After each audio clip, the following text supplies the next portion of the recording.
she said, we don't pay anything. Those weren't the first You words. know, three girls were talking, and one of them said, I think I'll marry a banker and I can be rich for nothing. And another one said, I think I will marry a doctor and I can be well for nothing. The third one, she was kind of trapped. What can I say? I know, I'll marry a preacher. I can be good for nothing. Well, it's great to be here, and I get your joke. We're going to quote you. Is that okay? I'm sorry? We're going to quote you on that. You can quote me all you want. It's a good one.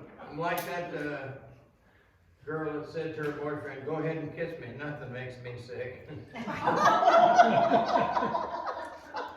Well, anyway, I'm John Hattabaugh. I was born at Millport, and well, I've traveled around a bit, 37 countries and 50 states. And I'm kind of a jailbird. I've been arrested as many as 3 times a day for preaching the gospel. And I got some show and tell stuff here if you want to look at it. We might just pass it around. I don't know, it's up to you. If you don't want to look at it, please don't throw it in the trash. That's down in the Amazon, the work that I helped support there. This is me in the Amazon fishing. And I taught those people to fish with a fly. Now, they don't have a fly rod or a fly reel, but they have a canoe and they can jerk the bait behind the canoe. And little boy said, bring me a fish, John. So I brought him back a fish, and he kind of looked at it. I think he thought it was a little too big. And Now, what year was it? I'm sorry? How long ago was this? 20 years? Oh, probably. My wife said, you talked about yesterday. I said everything that happened 5 minutes ago was, past. That's in the mountains. This is a typical scene in Argentina, barbecuing lamb.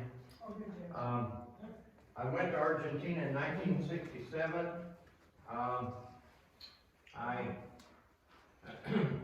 spent the better part of 20 years in South America, and I was in this village, stayed in this man's house. I asked him if he had a hotel. We took a box of bread back there because they don't have bread like we have, and they thought it was candy. They just ate it up. And he asked if I was double or single. I said, well, I'm single. And he said, you see these girls? He said, just pick one. Take it home with you. I said, I live a long way. He said, they don't mind traveling. Well, thank the Lord for his goodness. I'm presently living here near Medora. And I've got some money here. I like to give away money. People everywhere like money for some reason. I don't know. And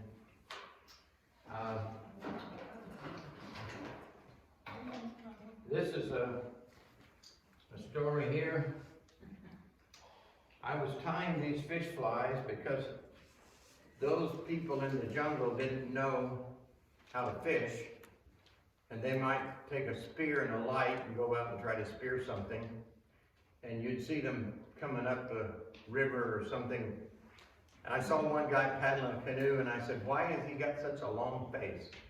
He's had his head down. And so they called to him, and I don't know if I could tell you in Portuguese. Você por que tem cara tão baixo? Porque não tem hambre. I didn't have anything to eat. He didn't catch any fish yesterday, and he didn't catch any the day before. So we had caught quite a few, and I brought him over and gave him a lot, probably 50 or 60 pounds worth. He was very grateful. He took off paddling real fast, went back to his home, and the next day came and had a big smile. He was looking up. I said, well, what's the story today? He's smiling, and he had a pig in the a wild pig he'd shot, and he came to share with me because I gave him a fish. So you lived there for 20 years? Did you say in South America? I live mostly in Argentina, but I spent a lot of time in other countries.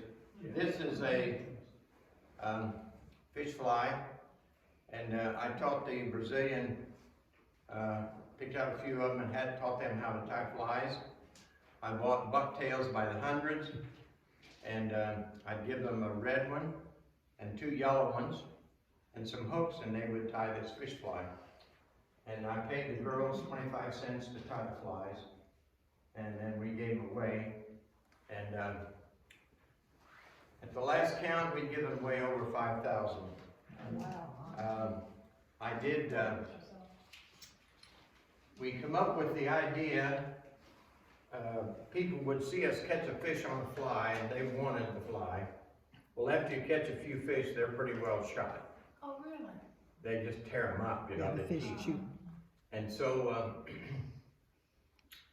we figured that we would give them flies. So we made up a paper. This is in the Amazon part. I'm kind of mixing you up in various countries. And it said, this is a gift to you. Lembranza para você. This is how you fish it. Jerk it behind the boat about 10 meters back, and the fish will go for it. Because when a canoe's going through the water, the small fish will come up and play in the wake.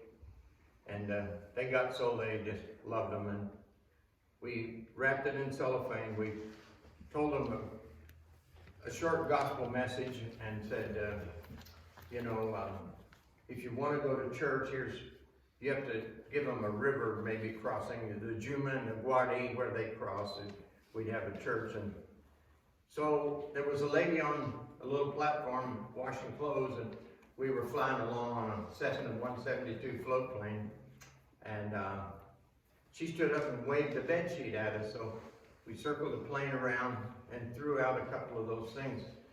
Well, we wrapped them, fold them like a 3-fold, and wrapped them in cellophane, and they'll float for 5 minutes, you know. So we threw them out the window of the plane, and these little kids got in a canoe and paddled over and grabbed it. Well, that Sunday, they paddled a canoe 6.5 hours to get to church. And 10 of them gave their heart to the Lord. Next time I was back there, they said, Irmão João, você tem lugar aqui para fomentar uma igreja. We got a lot here for you to build a church. So they gave us 2.5 acres, which is 1 hectare of land. And so we started a church, and a little while we had they had a girl about 20, 22, and she was wanting to get married. And they said, we need a preacher. So we sent out a graduate from our Bible school, and in 6 months they were married. But they have now raised up 3 schools. And that was one of our big fortes, was if you educate them, they'll have a better chance in life. And this magazine, it is Field and Stream from the States. It's an older one, I don't know.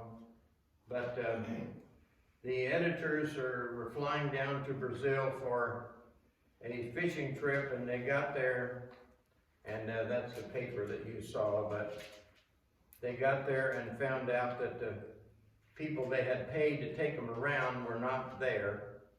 They didn't come, so anyhow, our mission pilot, he took them and showed them some fishing. That's in that sheet that I showed you there.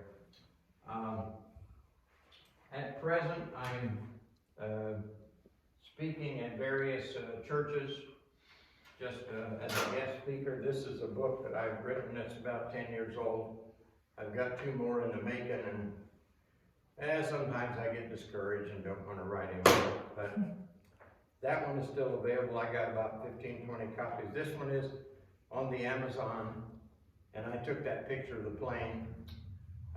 We were back 1978. I don't know if you read about the 6 engineers and 2 Catholic priests that were surveying for the Trans-Amazon. We flew them in on Thursday, and they were killed on Saturday by the Auca Indians. When you can't communicate, we have since built schools in a lot of those different tribes. And I was up the last trip among the Wai Indians, and they are very near the Guyanas. And we have now a school there, started among them. And they speak their own language, but some of them have been into Guyana, British Guyana, and they can speak English. And so they come up to me and said, John, now that you know me, you can send me stuff. Well, you get into a lot of trouble when you start giving stuff. If you give something to one person, then everybody expects it. That's when I was preaching in the Philippines, and that's photoshopped. I did not make the cover of Time magazine. Sorry to say. I do tie flies now, and this is a sample of some of the flies that I tie. And So if are you you want a missionary? Were you a missionary when you were in South America? Yes, of course, I was a missionary. Okay. I was sent there to build schools and churches. I arrived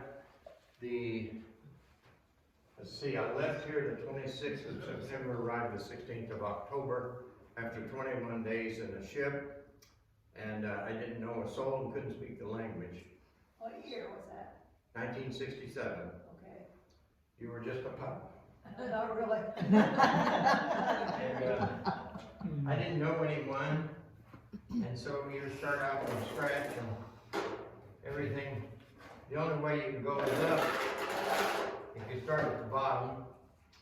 And found a place to live after a month in a real ratty hotel. The girls of the night had a lot of the rooms rented on a permanent basis. One of my kids got real sick. They were 2, 4, and 6 when I went. They went with you? Yes, of course. And my wife, and so they, it was survival. And so we finally got a place on the southwest side called Adrogay. It was on Hippolyte Yrigoyen 665. And so that was a beginning. We got some marbles here. And do you know that Jesus was against playing marbles? Okay, what's the joke? What's the joke? Well, he said, marvel not that I say unto you, must be born again. You can have a marble if you like. Nobody wants a marble. I was in the western part of Argentina called San Rafael, Mendoza. Mendoza's a province like our state. It's near the Andes Mountains. And we were trying to get a work started. And so we put up posters and banners. I don't know if you remember, we used to have like a 4-pound lard bucket, a little metal bucket with a bail on it, remember that? Mm-hmm. Well, they still have them down there. And so we'd take a 4-pound lard bucket and put flour and water in it and make a gruel and, about a 4-inch paintbrush. And if you put stickers or posters up in the daytime, the kids will go by and grab it. But if you put it on in the night when nobody's around, and they eat their evening meal about 9, 10 o'clock, sometimes 11. So we would go out after, and we were out 2 in the morning putting up posters, and we got arrested. And they said, what in the world are you doing? And then we went on down the road and we put up some more posters, and there's a lot of sycamore trees, and they can be real slick, and they stick real good on that sycamore tree. Once they get dry, you can hardly scrape them off. So anyhow, we were putting up, and then another undercover police vehicle. They were having an overthrow in Chile, which is just 80 miles across the mountains. And so the police were really on top of it, and they arrested us again. They said, well, what do you preach anyhow? Well, they should not ask an evangelical preacher what he preaches. So here I am at 2 in the morning, and he pulled his coat back, and he had a badge and a gun, and he was dressed, he was undercover, but he was dressed with a suit coat and everything at 2 in the morning. And so I began to tell him what I preached, and without realizing I was putting my finger up like this, and he backed up this way, and he had his hands up, and he was standing against the vehicle, which was a suburban Chevy, and one of the young men who had been converted the night before, he said, "Pastor, you got him arrested." So we put up tons of posters, and a few people come. But I did go out in the street, and there was some little kids playing marbles. And I found out that kids everywhere are kids. And if you give them a hug and a piece of candy, you're their friend. And so I went out and I said, "Can I play marbles with you?" They looked at me, kind of squinted and looked at each other and said, "If you're good enough." So I went down the store and bought 2 bags of marbles, a quarter piece, and come back, and in 30 minutes all my marbles were in their pockets. And they were grinning like a chessy cat. And anyhow, we had a sign up that said, "Jesus saves and heals." And one little boy, he said, "What is that?" He couldn't read. And I said, he said, "Is that a circus?" I said, "Some people call it that. But if you come tonight and bring your mother," I didn't tell him to bring his father because most of them didn't know who it was. So I said, "I'll let you in free." "You're serious?" "No, I'll let you in free." So sure enough, about an hour later, they come back and said, "John, there's some more kids down here. They want to know if they come and bring their mother, if you'll let them in free." I said, "What do you think?" "Yeah, let's let them in." And so that night we had 70 mothers and a whole passel of kids. We didn't have chairs. There were benches about 8 inches wide and had 3 legs and no back. And people were sitting and some standing. So when we called for prayer, I don't know where you stand religious. I'm just the kind of guy that I believe in God. And so if you need some prayer, you're sick, come on up. And one of the boys that I played marbles with, he came up. He had no shoes on. His galluses were let out as far as they'd go and still had high water breeches. And no shirt, and straps up over his shoulder. And he came up and he stood there, but he stood like this. Because he was born with a deformity. One leg was 2 inches shorter. And he just stood there and grinned. Now I'm going to tell you the truth. I'm a preacher and I believe in prayer, but I'd have been pretty happy if somebody come up and said, "I got an ache right here." And whether they got healed or not, nobody would know. But they're going to know if that boy doesn't get healed. And the next thing I did is I had an argument with God. You probably thought I was praying, but I had an argument. I said, "God, I didn't write that book. You wrote that book. I'm just the messenger. And if he doesn't get healed, it'll be your fault." Well, while I'm arguing with God, I felt his shoulder come up. And his leg grew 2 inches. And he walked back and forth. And people just marveled. Well, the next night, we didn't need to put posters up.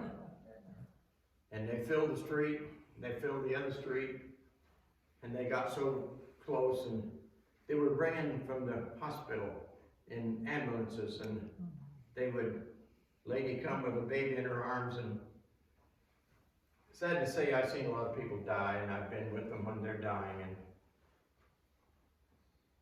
she had a baby that was dead. And she's coming through the crowd and had it in one arm and waving the people back, "Get out of the way." And the ambulance is sitting out there with you got the yellow lights flashing. And she come forward and, "What can I do? I'm just a plain old country boy, born in the sticks back here, and learned to plow behind a pair of mules. But I know there's a great God." So we began to pray. And the child sneezed and sat up and started crying. She never stopped crying. But the motive changed. And she went back and told the ambulance driver, said, "Go on, I don't need you anymore."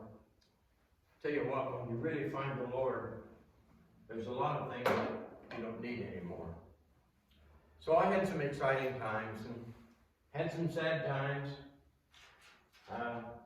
I lived in Buenos Aires for several years and decided that I need to get out of the big cities, about 10 million. And I moved to Rosario, which was upriver about 300 miles. If you go by river, it's over 400. And I said, I've got to evangelize a different city. Everybody is in this big city. So I went up there and got a work started. And we found a place and rented a hall. And it was pretty rough area. They lined up prostitutes when people come into church and try to tell the man here, this girl's only 14, you know. She's still a virgin. And so I finally went out and threatened to beat them up. I said, you get your prostitutes and get out. If I see you again, I'm going to beat you up. And if you see me coming, you better cross the street. Because you think I'm not tough, but I really threatened him way more than I was planning to do, of course. And they threw rotten eggs in the windows of our little church, and they threw tomcats fighting on the roof, and we had some struggles. And there were about 75 islands between Argentina and Uruguay, and people living out there, and I said, nobody is reaching those, so I decided I was going to be a brave missionary. And I bought a boat. Didn't know much about boats. It had a 4-cylinder Great Marine in it. So I ran up and down some of the canals there, and the Paraná River goes straight on up, and ships navigate all the way up to Asunción, Paraguay. 18 hours by car, so it's quite a little drive. And so we were bringing a pastor and his wife and 2 children, a cat, and a dog. And my wife's driving the pickup, and I'm driving the boat upriver. And our time's really getting short. I'm driving the boat, and it started pouring rain. And they had a flat. So they had the furniture of this young couple. We're moving them up there to pastor the church. And the spare tire was sitting on the side of the pickup, and it had a chain around it and a lock so people didn't steal it. So my wife gave the man the key, and he dropped the key down into the load of stuff. So he had to jack the pickup up, take the tire off, and roll it down the road in the rain about 2 miles to a place, and have the tire fixed, bring it back. All this time the cat and the dog are fighting. The baby in there is crying.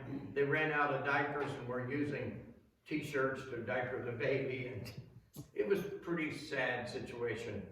My other 2 sons were with me in the boat. We were motoring upriver. The guy said, no, it doesn't leak. And it poured rain like mad. And the mosquitoes, they were very religious. They were singing nothing but the blood.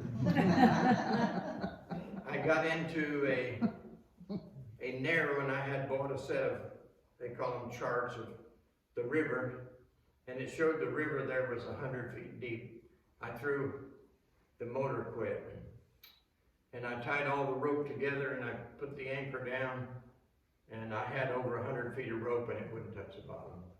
So I'm drifting downriver, the motor's not running, I got 2 little kids with me, and so finally it hooked up on a cable. Somebody had a fishing thing, and the cable was the size of my little finger. And then there were drop lines. If you've done any catfishing or channel, or what do they call that, trot lines.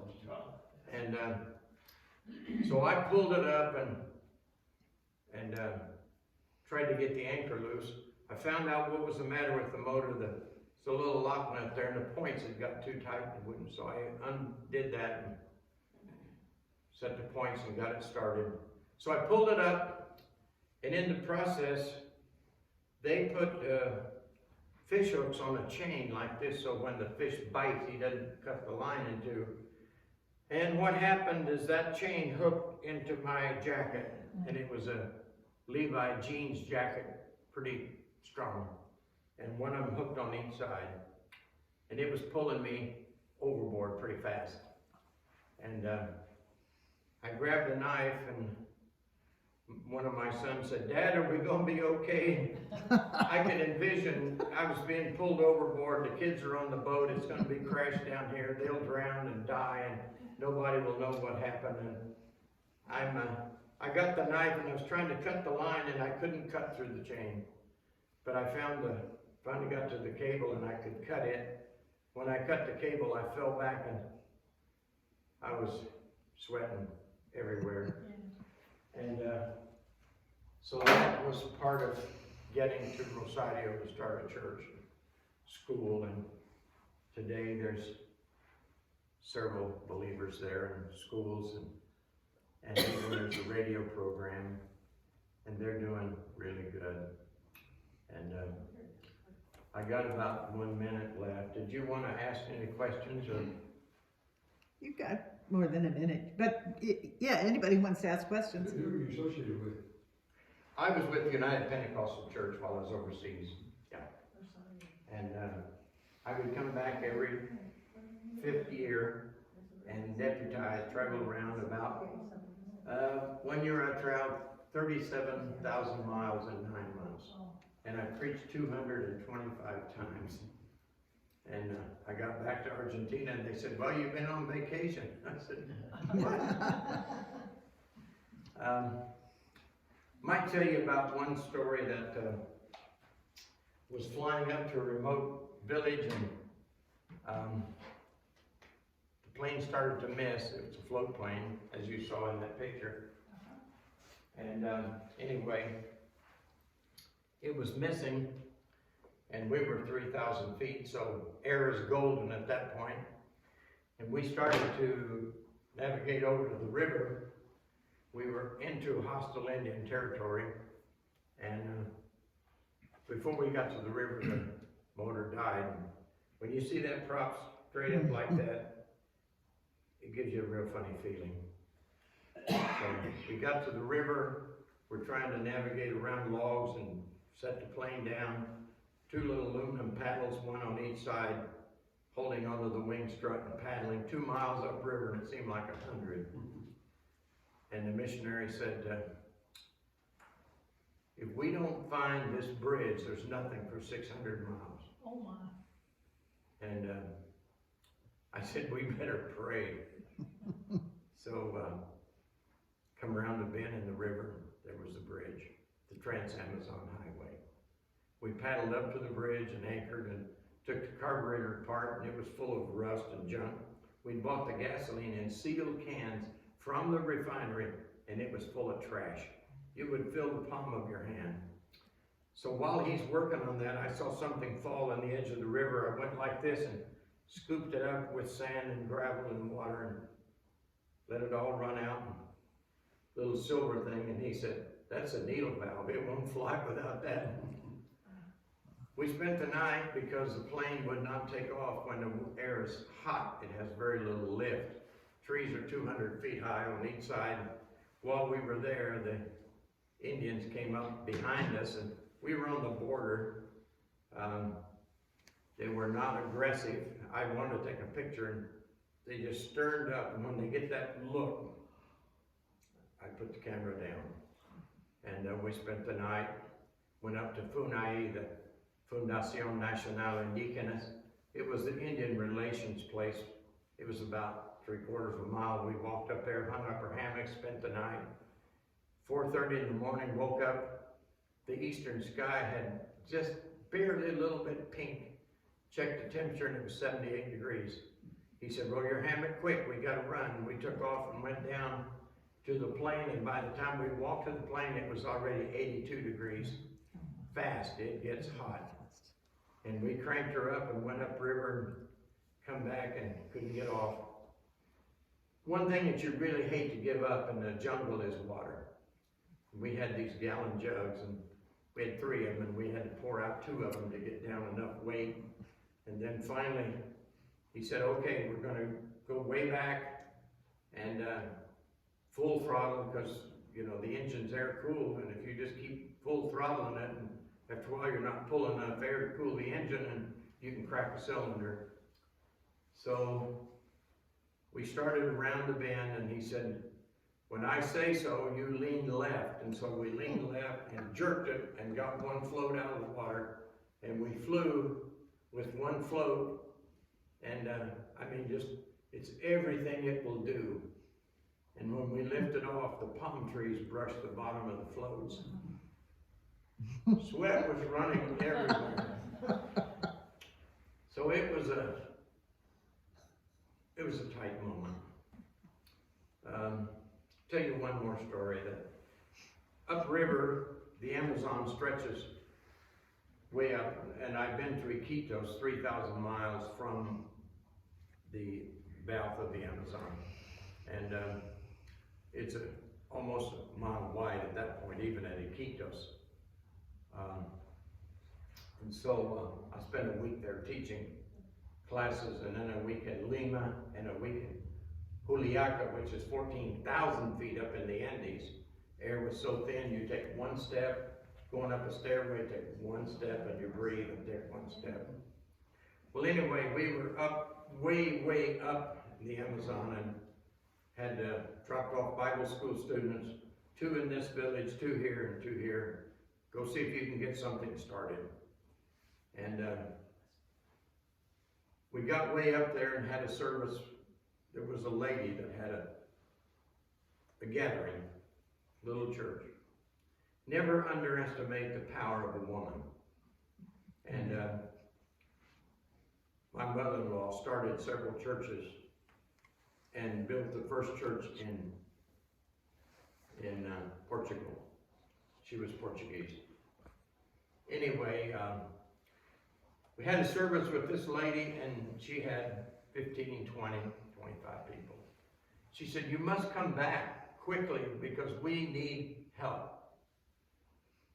How do you explain to somebody that that airplane burns, the 206 burns a liter a minute, and aviation gas is $7 a gallon? And how do you explain to her that only thought she said was, we want you to come back. Start flying back, and it's hot, the sun through the windshield. Thinking that poor lady, she has no concept. She doesn't know everything that's involved. How can she know that what it costs to fly, and the oil, and this, and that, and the time? And so you think that poor lady, she just, you know what she said when we were leaving? I'll pray, and God will give you the gas to come back. Well, got back and spent some time resting up. Somebody clapped at the front gate. That's a double clap, and you go out, and what do you want? And I'm looking for the missionary pilot. I'm from Lloyd's of London. I flew here from London, England. And there's a barge that ran aground upriver. And I flew here to Manaus, and I said, who here is a jungle pilot that knows the river? And they said, Benny. So he come there to get us to fly him. So talked to the man and said, we can't fly you for free. And we're a nonprofit, we can't charge. So, you know, there's nothing I can do to help you. He said, I understand that, but he said, I've flown here from Lloyd's of London, and there's a barge that's run aground, and the hardwood lumber that's on that barge is insured for $2 million. I want to go see if it'll float, if it can be floated. He said, would 25 barrels of aviation gas delivered to your garage, would that make a difference? You know what 25 barrels is worth? It is, it's beyond your comprehension almost. 25 barrels of gasoline. Said, okay, Tuesday morning. So we gathered up and flew him up there. And you can just take a guess in the hundreds of tributaries of the Amazon River where that was. It was right near that village where this little woman said, I will pray. What does the prayer of a little woman do? Bring a man from London, England, fly him upriver, 25 barrels of aviation gas. So women, don't underestimate yourselves. Okay, I'm way past time. Do you have any questions? Well, how did you get started? Did you go, tell us the beginning of your life, did you? Well, I arrived there, back up a little bit. Yeah, start from the beginning, after you were born. I, No, I was interested in how you arrived in South America. I mean, when did you start? Of course you know. Yeah. well, I lived in the country. I didn't have any, I just went to school, and I'm number 9 of 12, Okay. and Wow. the others died, so I barely made it. And we lived very, very poor. We didn't have electricity and didn't have running water. Was this in Indiana? Indiana. And, excuse me, I need a drink. And, so, we lived in Millport and then moved down to Buffalo Bottoms. You probably don't know where that is. It's, you do. And rented a farm there for about 4 years. What county is that in? It's in Washington County. Okay. And, so we were there, then we bought a piece of land up on Walnut Ridge, and my dad and I built the house. And we had no power, had no electric saw. We did it with a handsaw and a hammer. And my dad was an economizer. So we go take a building down and take the lumber. You know how hard that oak gets after about 40 years? I went to various churches wherever we lived near. And I don't know if you remember the story of the shadow of the Almighty or Through Gates of Splendor. Shell Mera in Ecuador, where the missionaries were mission pilots and they were killed. Anyway, I heard that story when I was early teens, and it so moved my life. I said, I want to make a difference. And I went to the Baptist church because we lived near them, and I went to the Presbyterian church because we lived near them, and then I met a man from the Pentecostal church, and believe me, I'm not putting anybody down or anybody up. I'm telling you my history.